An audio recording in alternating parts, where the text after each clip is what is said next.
नमस्कार दोस्तों, मैं दिनेश पांडे आप सभी का कंप्यूटर कम्युनिटी में स्वागत करता हूं। और आज हम लोग जिस विषय पर और जिस टॉपिक पर चर्चा करने वाले हैं वह है लोकसभा। ठीक, लोकसभा के एमसीक्यू मतलब ऑब्जेक्टिव क्वेश्चन आज हम लोग सॉल्व करने वाले हैं। ठीक है ना।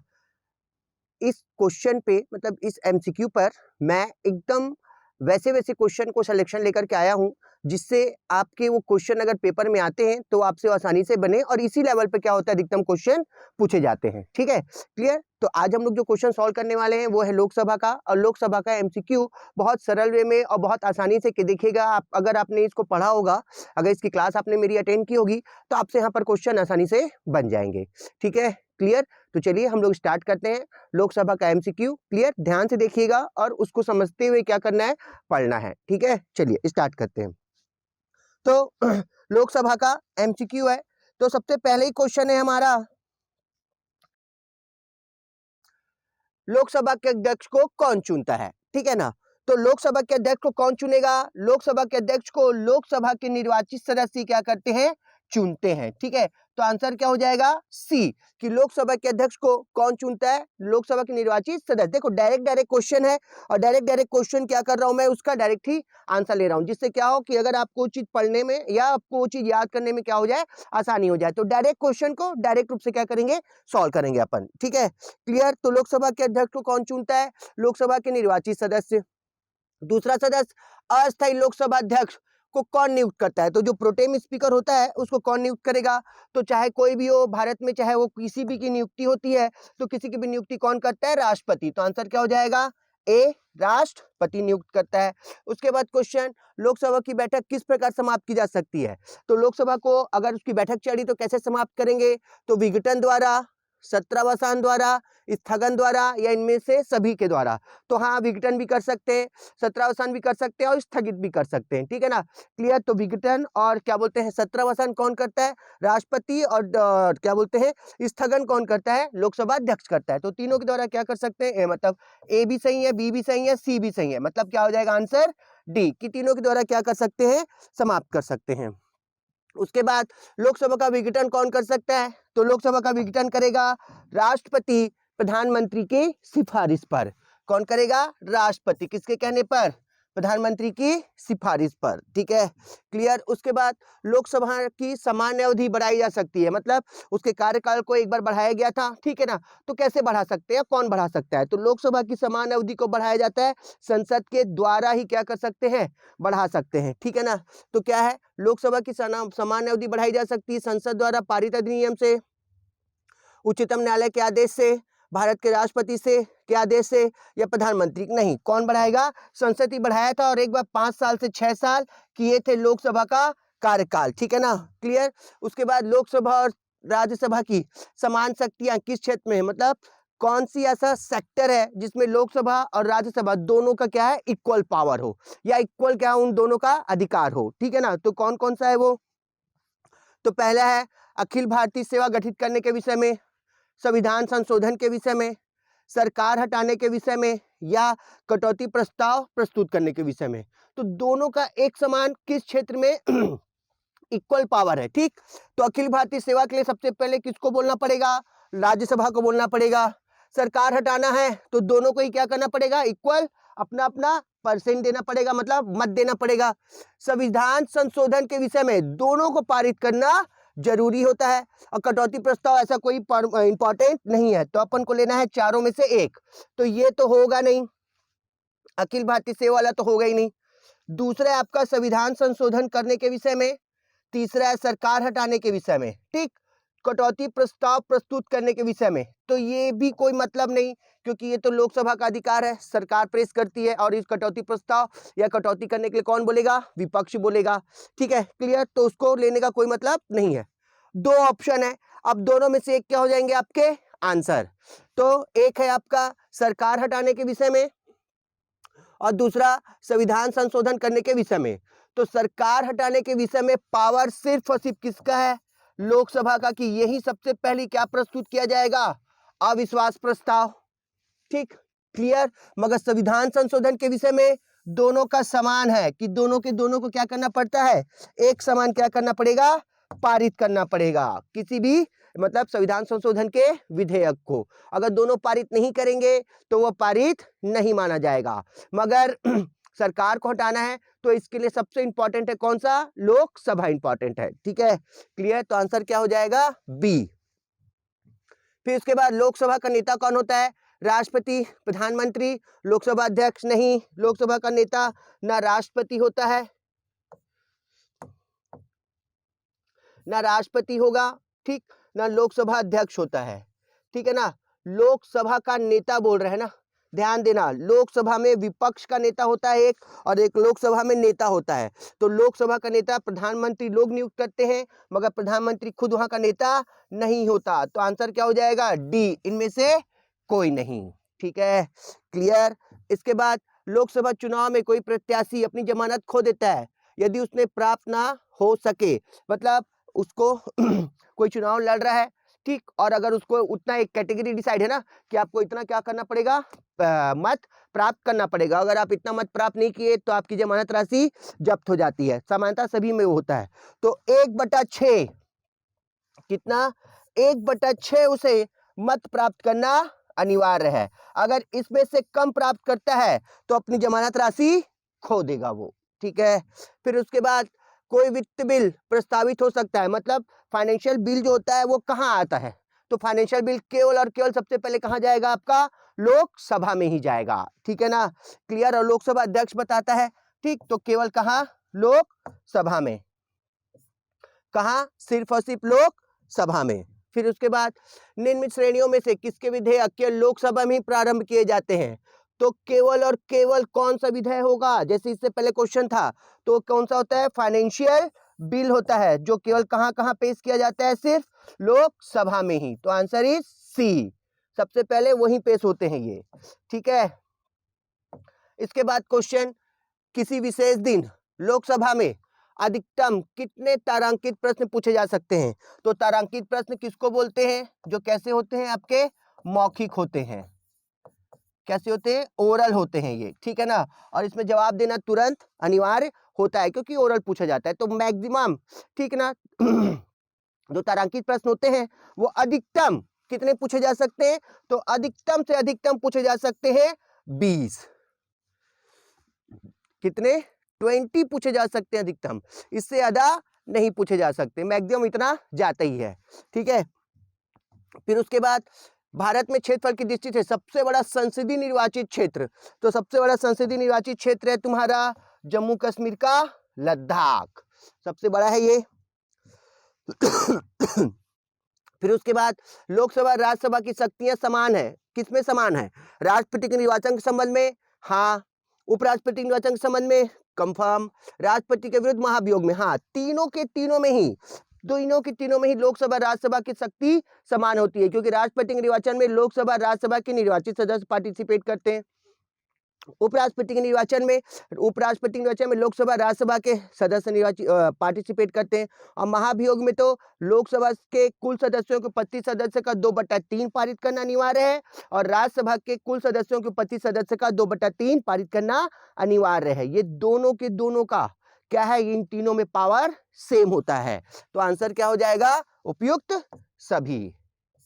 क्या हो जाएगा? सभी। ठीक है, फिर आ जाओ, अविश्वास प्रस्ताव किस सदन में लाया जाता है? तो मैंने जैसे आपको बताया, चाहे विश्वास प्रस्ताव हो चाहे अविश्वास प्रस्ताव हो, क्योंकि कहा गया है कि मंत्रिपरिषद सामूहिक रूप से लोकसभा के प्रति उत्तरदायी होता है। ठीक है ना, तो मंत्रिपरिषद सामूहिक रूप से लोकसभा के प्रति उत्तरदायी होगा, तो अविश्वास प्रस्ताव अविश्वास प्रस्ताव दोनों कहां पर आएंगे? सबसे पहले लोकसभा में ही आएंगे। तो आंसर क्या हो जाएगा? ए। ठीक, उसके बाद अनुसूचित जाति जनजातियों के लिए सीटों का आरक्षण कौन से अनुच्छेद के तहत है? ठीक है ना, तो देखो अनुच्छेद 330, 331, ठीक, तो 330 बोलता है SC ST का लोकसभा में आरक्षण, और 331 बोलता है एंग्लो इंडियन का लोकसभा में आरक्षण। तो 330 किसको बोलता है? ST SC को बोलता है। ठीक है, तो आंसर क्या हो जाएगा? सी। उसके बाद निम्नलिखित में से कौन सा राज्य लोकसभा में अनुसूचित जनजातियों के लिए सर्वाधिक प्रतिनिधित्व निर्वाचित करता है? तो देखो 2000 तक सन 2000 तक सबसे ज्यादा अनुसूचित जनजातियों के लिए प्रतिनिधित्व निर्वाचित होता था मध्य प्रदेश से, सन 2000 तक, ठीक। बट जब 2000 में बिहार को बांट करके झारखंड बनाया गया, ठीक है, किसको बनाया गया, झारखंड बना, तो यहां पर 2000 के बाद से सर्वाधिक अनुसूचित जनजातियों के लिए प्रतिनिधित्व निर्वाचित कहां से होता है, तो कहां से होता है, झारखंड से होता है। अब वर्तमान में अगर आपसे पूछा तो आंसर क्या हो जाएगा, झारखंड हो जाएगा, ना कि मध्य प्रदेश, ठीक है। 2000 तक मध्य प्रदेश से सबसे अधिक जाते थे, मगर 2000 में जब झारखंड बना बिहार से अलग होकर के, तो यहाँ पर कहां से जाने लग गए, झारखंड से जाने लग गए, सबसे अधिक प्रतिनिधित्व वहीं से होता है, ठीक है। तो आंसर हो जाएगा झारखंड। अगर बिहार दिया है तो बिहार को लगा सकते हैं, मगर आंसर क्या हो जाएगा, झारखंड होगा, ठीक है, क्लियर। फिर उसके बाद निम्नलिखित राज्यों में से किसमें अनुसूचित जनजातियों के लिए लोकसभा में स्थान आरक्षित नहीं है, मतलब कौन से राज्य में अनुसूचित जनजातियों के लिए आरक्षण नहीं दिया गया है, ठीक है ना। तो केवल भारत में 2 ही राज्य है जहां पर अनुसूचित जनजातियों के लिए सीटों का आरक्षण नहीं है, और दोनों के दोनों राज्य हैं दक्षिण भारत के, ठीक है। एक है तमिलनाडु, ठीक, और एक है केरल। ये 2 राज्य ऐसे हैं जहां पर लोकसभा के लिए अनुसूचित जनजातियों के लिए सीटों का आरक्षण नहीं है, कहाँ, तमिलनाडु और केरल में। तो आंसर क्या हो जाएगा, तमिलनाडु एंड केरल, ठीक है, क्लियर। तो आंसर हो जाएगा केरल और तमिलनाडु, ठीक है, ओके। फिर उसके बाद किस राज्य में लोकसभा में अनुसूचित जाति एवं जनजातियों के लिए आरक्षण नहीं है, मतलब कहां पर अनुसूचित जनजाति और जनजाति मतलब एसटी एससी के लिए किन राज्यों में आरक्षण नहीं है, एससी और एसटी दोनों के लिए पूछ रहा है लोकसभा में, ठीक है ना, क्लियर। तो 3 ऐसे राज्य हैं जहां पर एसटी एससी के लिए आरक्षण ही नहीं, एक भी सीट नहीं है। एक है आपका पूर्वोत्तर राज्यों में अरुणाचल प्रदेश, एक आपका आ जाएगा उत्तर राज्य का जम्मू कश्मीर, और एक आ जाएगा गोवा। ये 3 ऐसे राज्य हैं जहां पर एससी एसटी के लिए आरक्षण ही नहीं है, सीट ही नहीं है, ठीक है, क्लियर। तो अरुणाचल प्रदेश, जम्मू कश्मीर और गोवा, ठीक है। तो ऑप्शन में दिया हुआ है अरुणाचल प्रदेश, जम्मू कश्मीर और गोवा, तीनों के तीनों, तो आंसर क्या हो जाएगा, सभी, ठीक, क्लियर। अब देश का वह संसदीय निर्वाचन क्षेत्र कौन सा है जिसकी सीमाएं 9 संसदीय निर्वाचित क्षेत्रों को स्पर्श करती है, मतलब 9 क्षेत्र 9 संसदीय क्या होंगे उसकी सीमा से टच होंगे, ठीक है। तो भारत का एकमात्र ऐसा राज्य है और वो है आपका राजस्थान का नागौर जिला, जहां पर जहां से 9 संसदीय क्षेत्र क्या होते हैं, क्षेत्रों की सीमाएं स्पर्श करती हैं। तो आंसर क्या हो जाएगा, नागौर, राजस्थान का नागौर जिला। तो आंसर इज डी, ठीक, क्लियर। उसके बाद निम्नलिखित में से जनता द्वारा प्रत्यक्ष रूप से निर्वाचित सदन, तो जनता द्वारा प्रत्यक्ष रूप से एक ही है और वो है आपका लोकसभा, क्योंकि राज्यसभा का निर्वाचन होता है तो कैसे होता है, अप्रत्यक्ष राज्यों के विधायकों द्वारा ही, ठीक है। तो आंसर क्या हो जाएगा, बी। इसके बाद भारत में भारत में लोकसभा किसका प्रतिनिधित्व करता है, तो लोकसभा में कौन जाते हैं, लोकसभा में जनता के द्वारा चुने गए प्रतिनिधि जाते हैं, इसलिए लोकसभा लिखते हैं अपन, क्या लिखते हैं, लोकसभा लिखते हैं, है ना। तो लोकसभा में लोक का अर्थ है जनता, क्या अर्थ है, जनता, तो यहां पर कौन जाएगा, जनता के प्रतिनिधि, मतलब लोकसभा क्या होगी, जनता की सभा होती है, जनता की क्या होती है, सभा होती है। तो ऑप्शन में क्या दिया हुआ है, राज्यों की विधानसभाओं का, राज्य और केंद्र शासित प्रदेशों का, भारतीय जनता का और राजनीतिक दलों का। तो क्वेश्चन क्या है कि भारत में लोकसभा किसका प्रतिनिधित्व करता है, तो जनता का प्रतिनिधित्व करता है, जनता की सभा है वो, तो आंसर क्या हो जाएगा, भारतीय जनता का, ठीक है, क्लियर। नेक्स्ट, भारतीय संविधान के किस अनुच्छेद में लोकसभा के गठन के संबंध में प्रावधान किया गया है, ठीक है ना। तो आर्टिकल 79 बोलता है संसद, 80 बोलता है राज्यसभा और 81 बोलता है लोकसभा। तो आर्टिकल 81 किसके बारे में बात करता है, लोकसभा के गठन के बारे में बात करता है, 79 संसद के गठन का और 80 आपके राज्यसभा के गठन का। ठीक है, तो आंसर क्या हो जाएगा? ए। क्लियर? फिर आ जाओ, मूल संविधान में लोकसभा सदस्यों की संख्या कितनी निर्धारित की गई थी? मूल संविधान मतलब जब संविधान बना था, ठीक है ना, तो मूल संविधान में सदस्यों की संख्या रखी गई थी 500। कितनी रखी गई थी? 500 रखी गई थी। ठीक है, कितना? 500 रखा गया था। मूल संविधान की बात कर रहा है ये। फिर उसके बाद 31वें संविधान संशोधन अधिनियम द्वारा लोकसभा की अधिकतम सदस्य संख्या कितनी निर्धारित की गई है? ठीक है ना, तो कितनी निर्धारित की गई है? अधिकतम रखी गई है 545। ठीक है, मूल संविधान में 500 और अधिकतम 545। ठीक है, क्लियर? लोकसभा की अधिकतम संख्या कितनी हो सकती है? तो मैंने अभी बताया मैक्सिमम 545, मगर वर्तमान में पहले थी 552। क्लियर? मगर वर्तमान में कितनी है? अभी 545 है, जिसमें 543 लोकसभा मतलब राज्य और केंद्र शासित प्रदेश के होते हैं और 2 जो होते हैं वो राष्ट्रपति द्वारा मनोनीत होते हैं। ठीक है, क्लियर? तो वर्तमान में कितनी? 545 सीटें। ठीक है, फिर उसके बाद वर्तमान में लोकसभा के कितने सदस्यों को राज्य की जनता सीधे निर्वाचित करती है? राज्य लिखा है ना, अगर राज्य बोलेगा तो देखो, राज्य से और केंद्र शासित प्रदेश से, ठीक, और राष्ट्रपति द्वारा। ठीक, राज्य से जाएंगे तुम्हारे 530, केंद्र शासित प्रदेश से 13 और राष्ट्रपति 2। मैं ये तब का बता रहा हूं, जम्मू कश्मीर को राज्य में इंक्लूड करके बता रहा हूं मैं।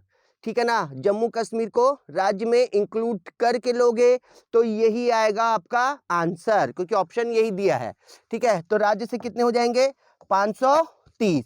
ये जम्मू कश्मीर को जब केंद्र शासित प्रदेश बना दिए ना, ये तब का आंकड़ा नहीं बता रहा हूं मैं, तब तो अब वो अलग हो जाएगा। अब 28 राज्य और 8 केंद्र शासित प्रदेश हो गए। ये तब का बता रहा हूं मैं, जब 29 राज्य और 7 केंद्र शासित प्रदेशों के मैटर को लेकर के बता रहा हूं। ठीक है ना, क्लियर? तो आंसर क्या हो जाएगा? 530।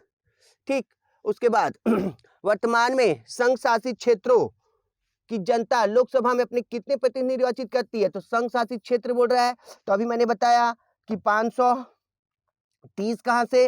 राज्यों से, और 13 संघ शासित प्रदेश से, और 2 राष्ट्रपति निर्वाचित। राष्ट्रपति आंग्ल भारतीय समुदाय के कितने प्रतिनिधियों को लोकसभा में मनोनीत करता है? तो राष्ट्रपति करता है कितने?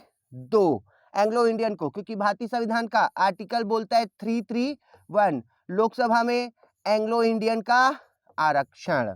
ठीक है, तो कितने लोगों को? 2 लोगों को। ठीक है, वर्तमान में लोकसभा की सदस्यों की प्रभावी संख्या, ठीक है, तो प्रभावी मतलब जो एट द प्रेजेंट बैठे हुए हैं, तो एट द प्रेजेंट कितने हैं? 545, जिसमें 543 चुने जाते हैं केंद्र शासित प्रदेश और राज्यों से, और 2 कौन मनोनीत करता है? आपका राष्ट्रपति मनोनीत करता है। ठीक है, क्लियर? ओके, तो इस तरह के क्वेश्चन को क्या करना है? आपको सॉल्व करना है। ठीक है, समझ में आ रहा है? एकदम आराम से, और बहुत सरल सरल क्वेश्चन को मैं आप लोग को क्या कर रहा हूं? बता रहा हूं, ताकि वन लाइनर जो क्वेश्चन होते हैं जो हमको बहुत ज्यादा कंफ्यूज करते हैं, वो हमसे क्या हो जाए? आसानी से बन जाए।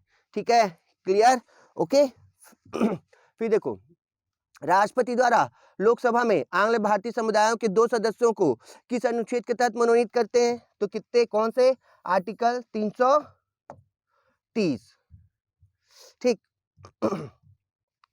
330 बोलता है SC ST का आरक्षण, 331 बोलता है लोकसभा में एंग्लो इंडियन का आरक्षण। ठीक है ना, 333 बोलता है राज्य विधानसभा में एंग्लो इंडियन का आरक्षण बोलता है। ठीक है ना, ओके।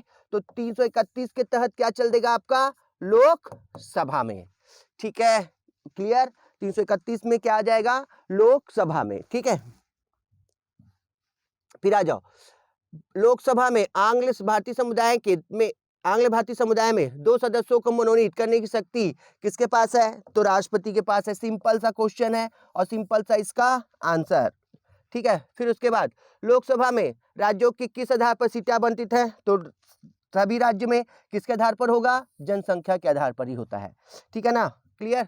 फिर उसके बाद वर्तमान लोकसभा में प्रत्येक राज्य के लिए स्थानों का आवंटन है, ये ध्यान देने वाला क्वेश्चन है, ठीक है ना, कि वर्तमान में हमारे यहाँ जो लोकसभा राज्यसभा की सीटों का जो बंटवारा किया गया है वो कौन सी जनगणना को आधार मान करके किया गया है। तो 1971 की जनगणना को आधार मान करके लोकसभा की सीटों का क्या किया गया है, बंटवारा।